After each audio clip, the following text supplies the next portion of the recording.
Bueno, muy buenas tardes. Mira, nunca se dicen estas cosas, pero hoy lo voy a decir yo. Un aplauso para el chaval que está en el equipo de sonido.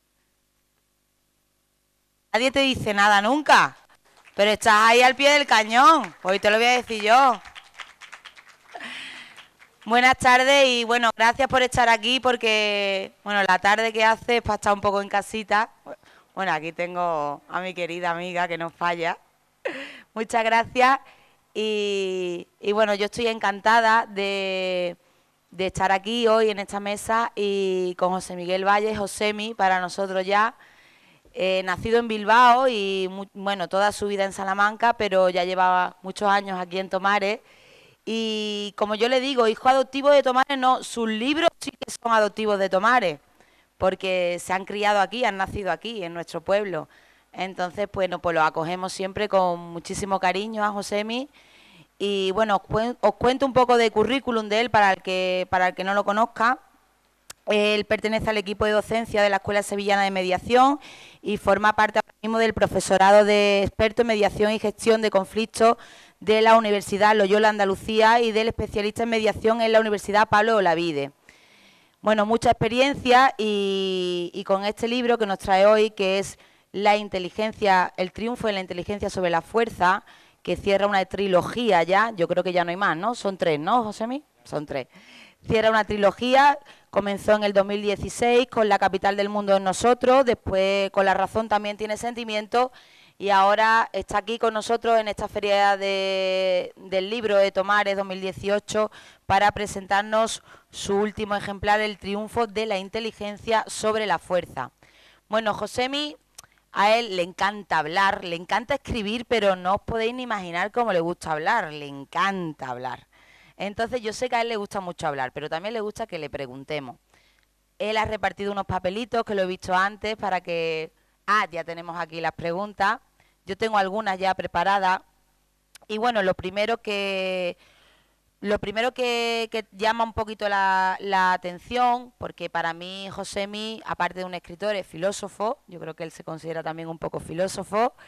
Y bueno, ha cambiado de ética política, ética sentimental y ha pasado a la ética discursiva, que es de lo que se trata este último libro, El triunfo de la inteligencia sobre la fuerza. Entonces, bueno, en primer lugar, darte la enhorabuena por traer 3 libros en 3 años, que se dice pronto, ¿no? Sí, 3 libros en 3 años es complicado para un sí, escritor. lo es, es muy complicado. Bueno, ante todo, buenas tardes, muchísimas gracias por estar aquí.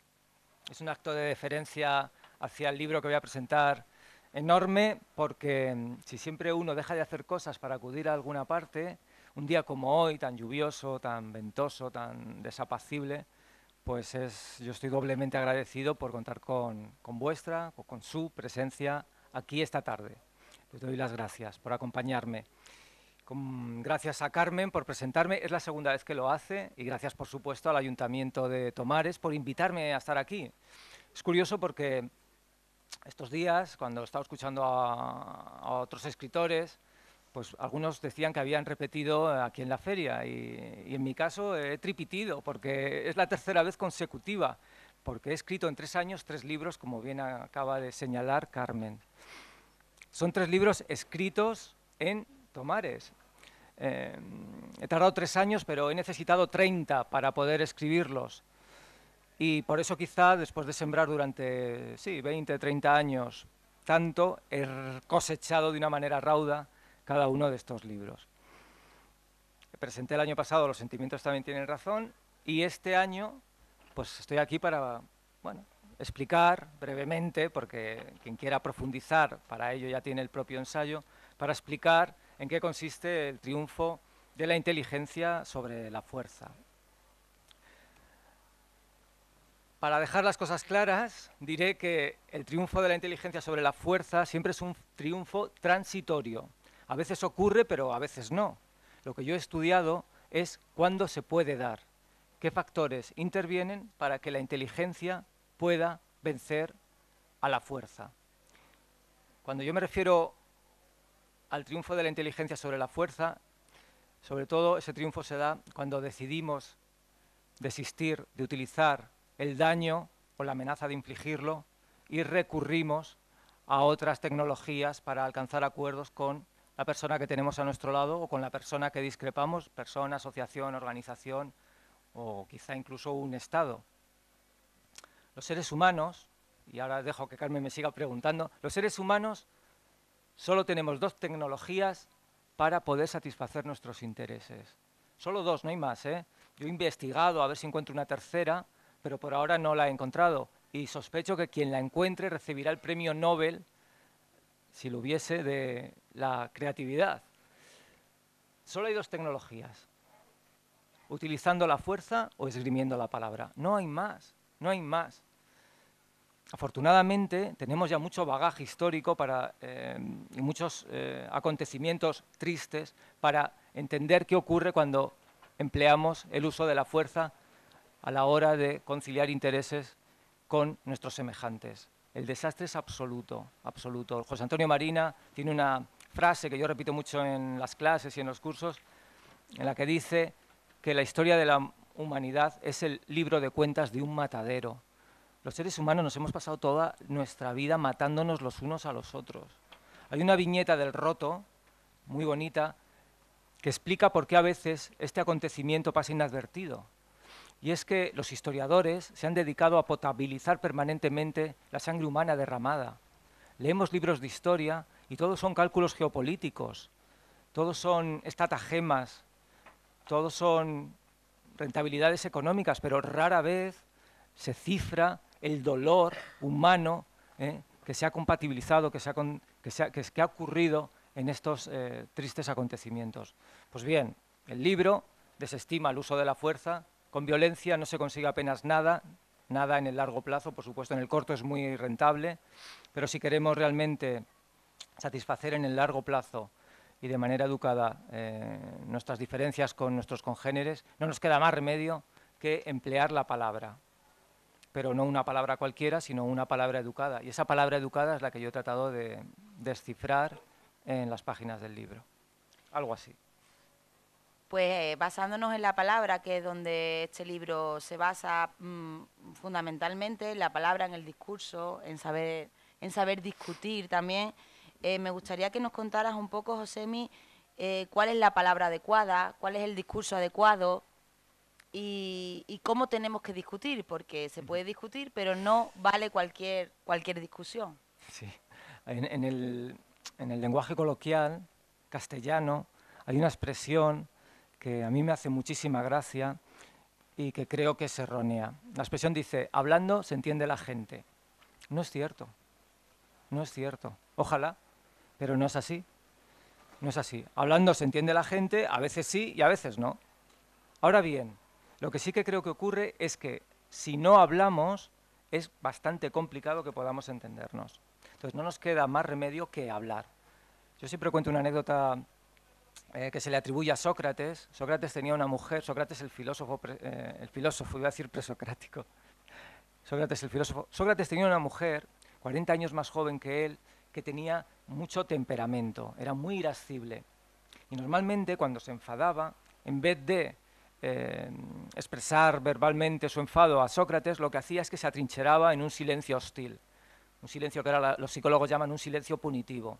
Entonces, Sócrates llegaba a casa, veía que su mujer estaba muy enfadada y le requería, le interpelaba para que hablase. Entonces le decía a su mujer, a Jantipa, habla para que te vea. Es que si no hablamos, no nos vemos. Yo no puedo saber qué ocurre de la piel para adentro de la persona que tengo delante de mis ojos si no hablo con esa persona, si no le permito que se exprese y no indago y ella se expresa. Recuerdo que hace un par de cursos en la Parábola de la Vide conté esta anécdota de Sócrates y a los pocos días una alumna me escribió un email.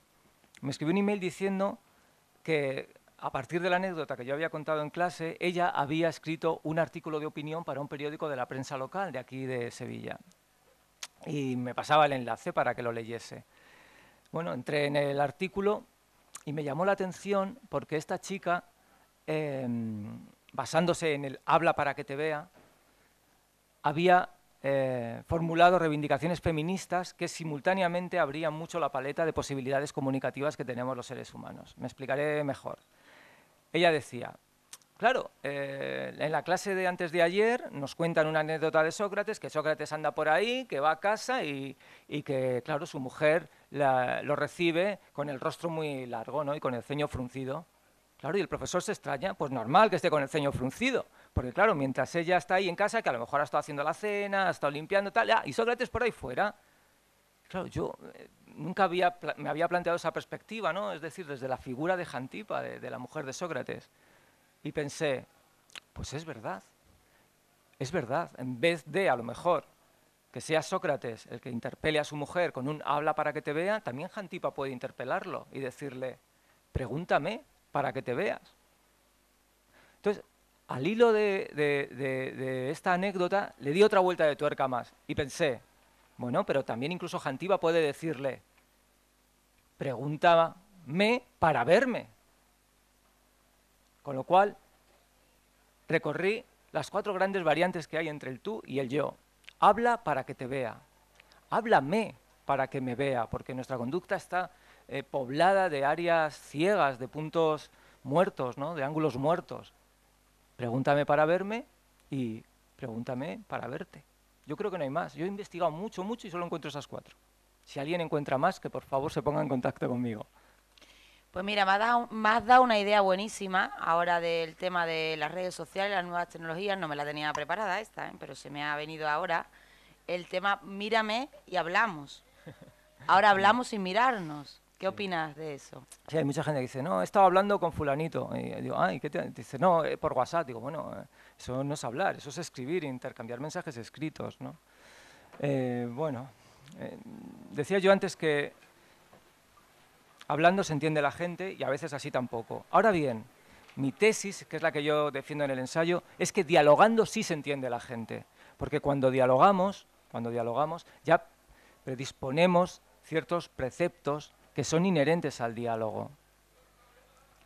Uno de ellos, quizá el más importante y además el más desdeñado en teorías de comunicación, es la predisposición a entender al otro. Cuando yo me metí con el libro, descubrí que para que 2 personas deseen entenderse, lo más importante es que deseen entenderse.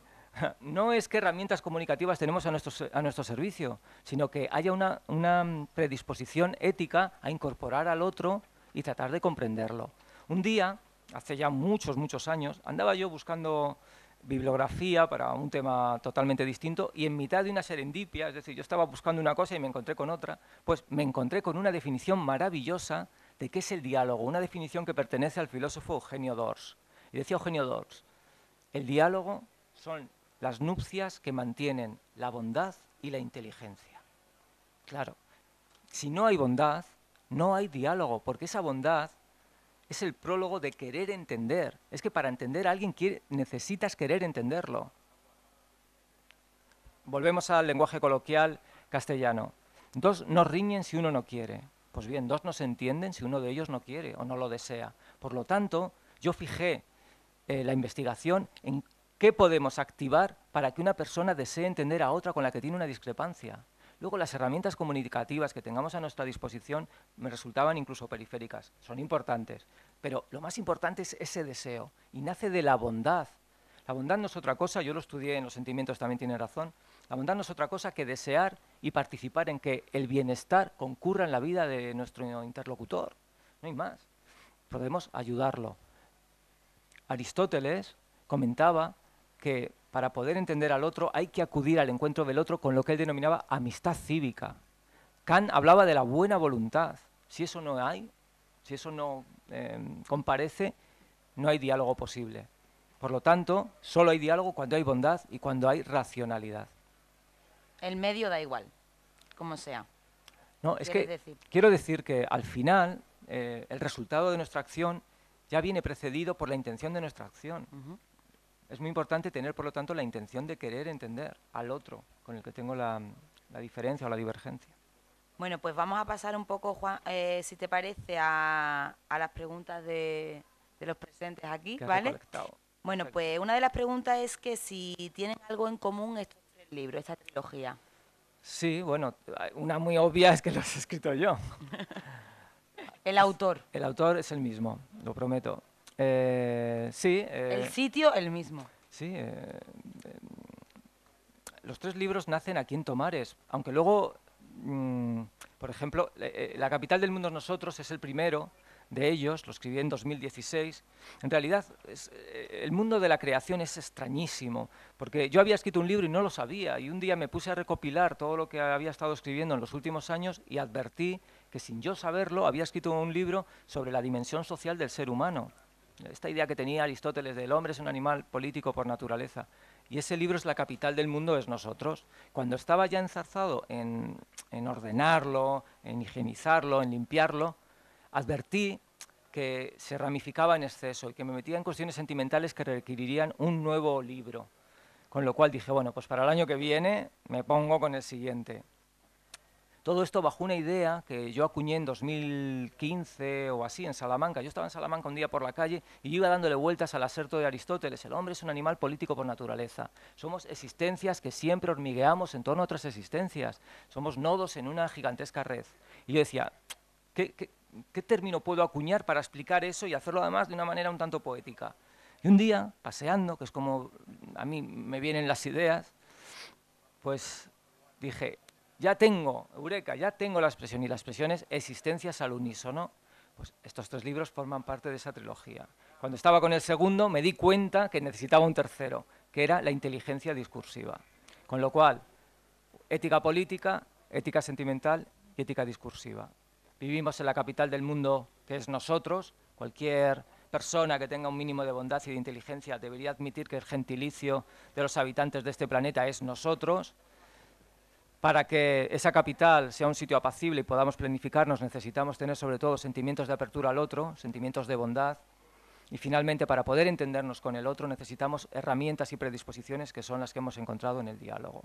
Así, grosso modo, sería eso lo que ofrecen los tres libros.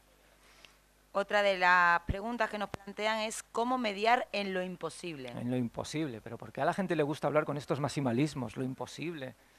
No es que no sé qué es lo imposible.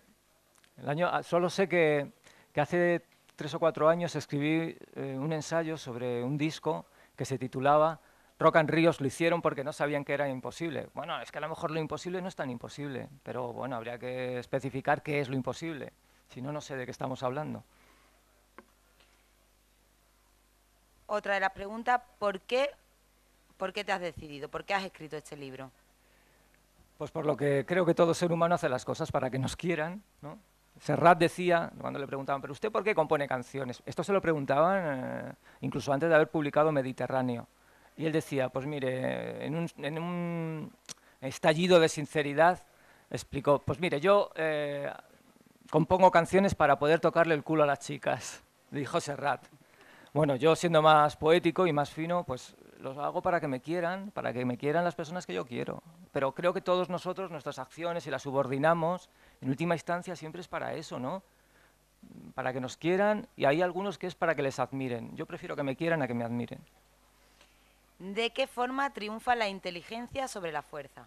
Lo acabo de explicar antes. Cuando yo hablo de la inteligencia, me refiero a la racionalidad.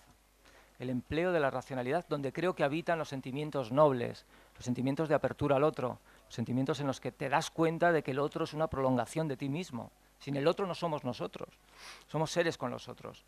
Y bueno, si partimos de esa racionalidad, pues la inteligencia triunfa sobre la fuerza cuando prescindimos de hacer daño, como decía antes, cuando no somos crueles.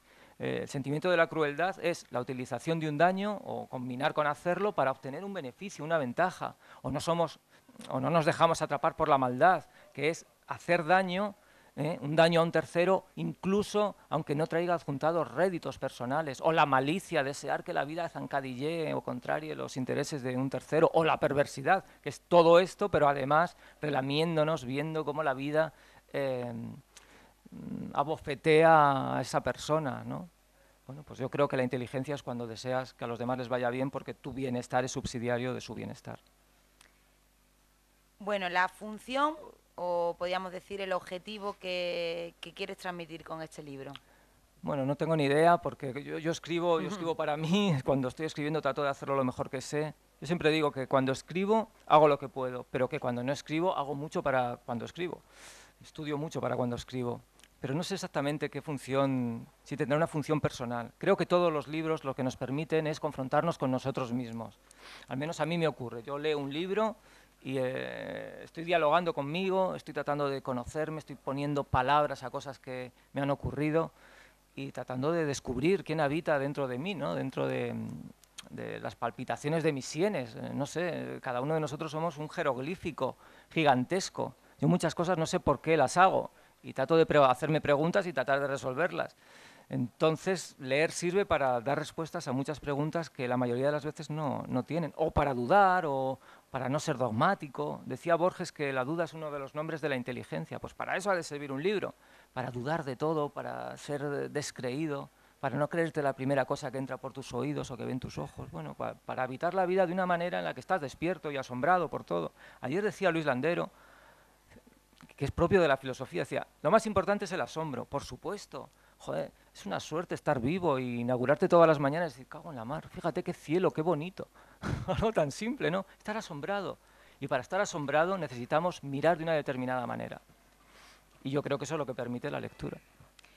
Haces muchas menciones a filósofos, has destacado mucho a Aristóteles, a Kant, a Nietzsche.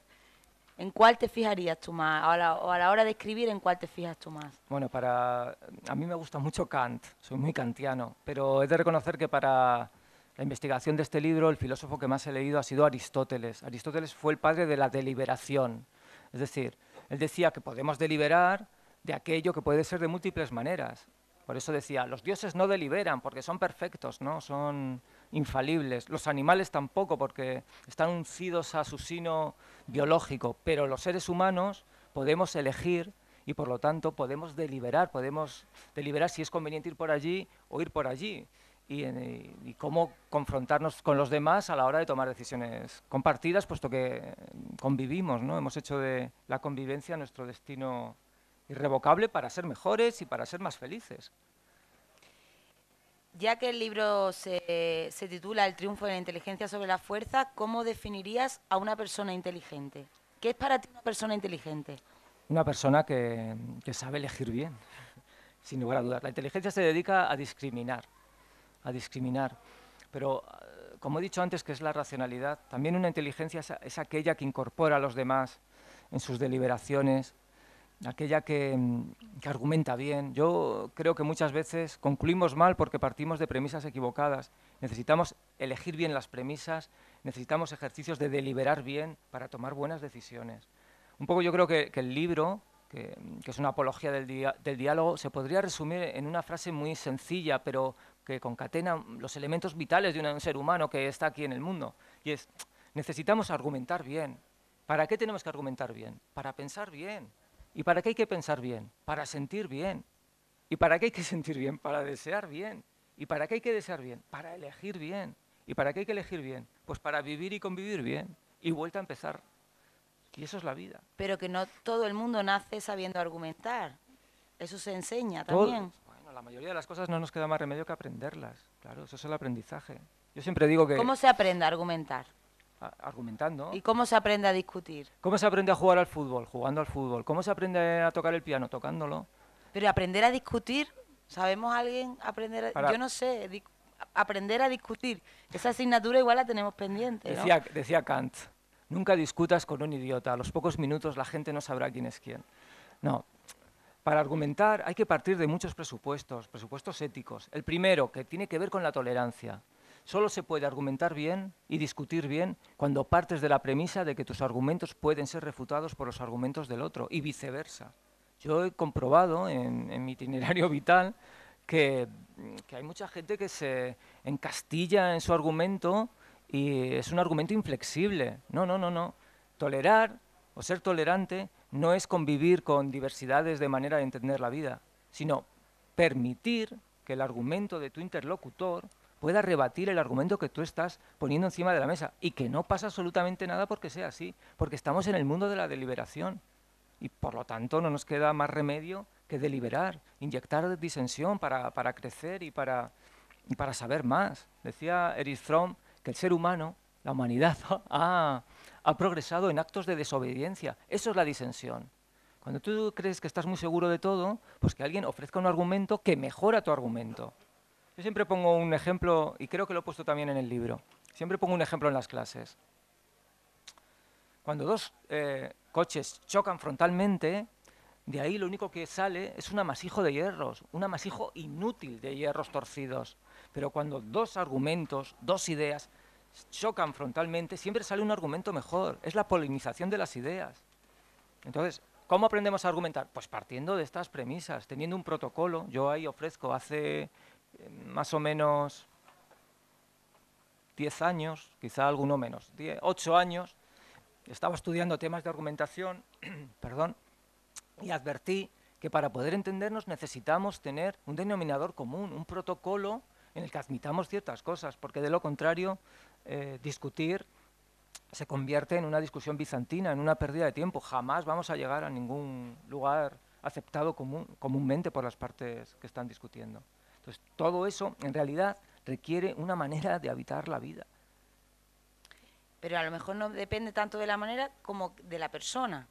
No, las dos cosas, claro. Depende de todo. Todo depende de todo siempre. Diálogo, etimológicamente, es la justaposición de dos palabras. Día y logo. Día, que es un adverbio en griego que significa que circula, y logo, que es palabra, aunque es mucho más que palabra, pero bueno, para entendernos, palabra. ¿Qué es el diálogo? La palabra que circula entre nosotros. Pero, como decía antes, no es una palabra cualquiera, es una palabra que tiene en consideración al otro, que lo dota de entidad incanjeable, que lo respeta, que tiene en cuenta que es un ser digno igual que yo, igual que cualquiera de nosotros y de ustedes. Es decir, esa palabra ha de ser considerada con el otro. Y para considerar al otro, lo tienes que tratar con la dignidad que todo ser humano, por el hecho de ser, tiene, el valor que tiene todo ser humano, por el hecho de serlo. Incluso el reconocimiento jurídico que tiene de dignidad en los derechos humanos. Pues claro, estoy hablando de una amalgama de presupuestos que hay que tenerlos ahí siempre presentes y que solo se pueden ir interiorizando a través de su práctica. Aristóteles, vuelvo a citar a Aristóteles le decían, ¿cómo se pueden aprender las virtudes? Es que no se pueden aprender. No se pueden enseñar. Las puedes aprender practicándolas. No se puede de otra manera. Uno puede en clase explicar valores, pero no puedes hacer virtuoso a nadie que haya decidido por sí mismo no practicar las virtudes en las que se encarnan esos valores. No sé si me he explicado. Sí, te explicas perfectamente, pero ¿no piensas un poco que vive en lo que estás contando y en lo que nos muestras en tus libros es un poco todo utópico, que en la realidad no existe lo que estás diciendo? No, vamos a ver, claro. Que es muy difícil, muy complicado llevar a cabo lo que quieres decir, lo que quieres explicar con tus libros. Lo que yo quiero explicar es el afán que tenemos, que tiene la humanidad, de mejorarse a sí misma permanentemente. Es un afán civilizatorio. Provenimos de la selva, donde los intereses solo los colmaba el más fuerte.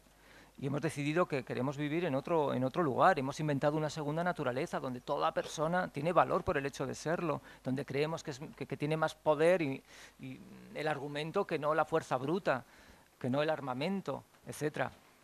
Entonces, ¿es utópico? Bueno, pero es que el ser humano es una utopía. Somos homínidos que nos queremos humanizar. El ser humano, decía Foucault, el ser humano es un experimento muy reciente. ¿Y estamos ahí? Bueno, pues estamos yendo hacia el ser humano que nos gustaría ser. Mira, voy a contar una anécdota para explicar esto. En una de las manifestaciones del 15M, en Salamanca, había una pancarta que decía: no somos mercancía en manos de políticos y banqueros. Bueno, me acerqué a los que portaban la pancarta y les dije: disculpadme, pero esa pancarta está mal escrita. Me dijeron, ¿cómo? Me acuerdo que uno de ellos soltó la pancarta y se puso delante y leyó: no somos mercancías en manos de políticos y banqueros. No, está perfectamente escrita, yo no veo ninguna errata y la puntuación está bien. Digo, por favor, léela de nuevo. La volvió a leer por tercera vez. No somos mercancías en manos de políticos y banqueros. Le dije, claro, por eso está mal, porque es que es lo que somos. Ah, otra cosa es lo que nos gustaría no ser, o ser. Para saber lo que no nos gusta ser, tenemos que tener el ideal de lo que nos gustaría ser. Pues esto es lo que nos gustaría, y cuando eso ocurre, la inteligencia está venciendo sobre la fuerza. He dicho al principio que no siempre ocurre, desgraciadamente, muchas veces no ocurre, y que incluso cuando se da es algo transitorio, y tenemos el deber de cuidarlo, porque parece ser que a todos nos va mejor si nos regimos por ideas de inteligencia en las que el otro tiene cabida, que si no, que si empleamos la fuerza donde probablemente nos vamos a hacer mucho daño. No hay que irse muy lejos para tener datos donde ha habido un sufrimiento atroz en territorios en los que la gente se ha matado.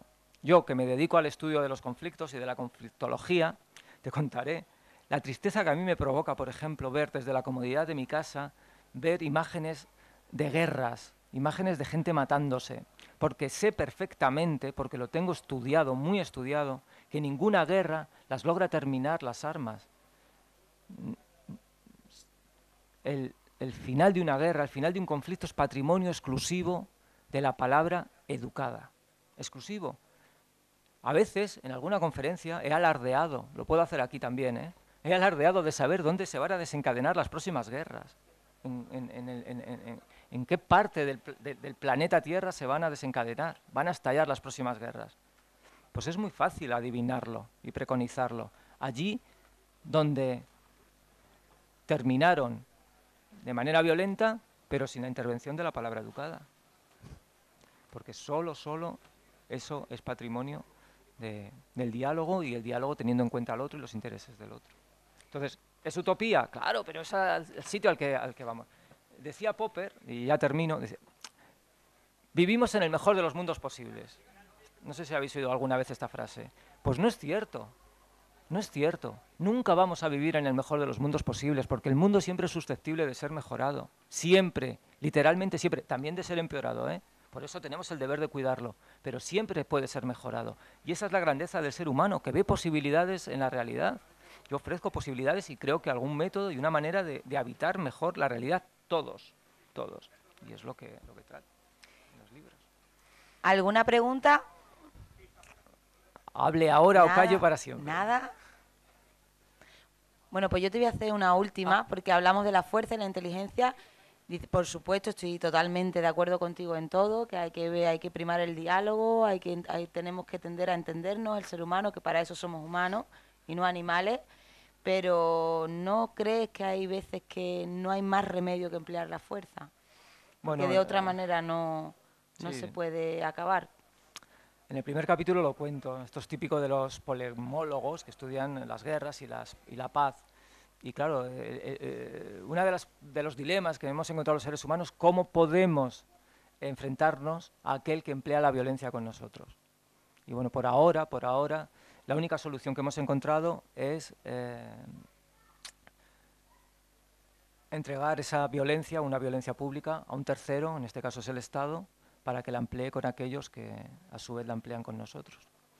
Es decir, todavía no hemos encontrado una herramienta que para redimirnos de la violencia no emplee la violencia.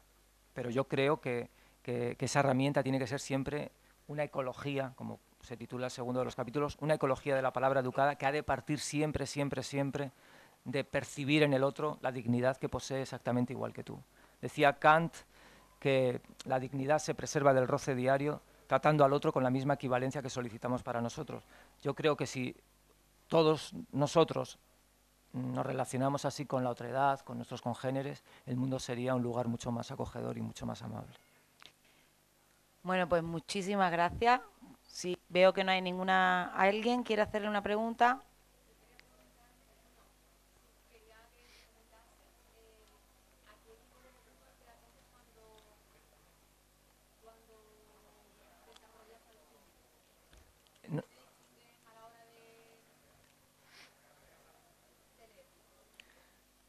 No entiendo muy... Bueno, sí, entiendo la pregunta. Son ensayos, yo escribo ensayo, pero para mí la escritura es un ejercicio creativo y también estético. Yo le doy muchísima importancia al lenguaje. A mí me parece casi un sacrilegio escribir un libro y hacerlo como si estuviese hablando en la barra del bar. O sea, no, escribir es otra cosa. Entonces, pongo mucho mimo en elegir cuidadosamente cada una de las palabras que finalmente van desarrollando el libro.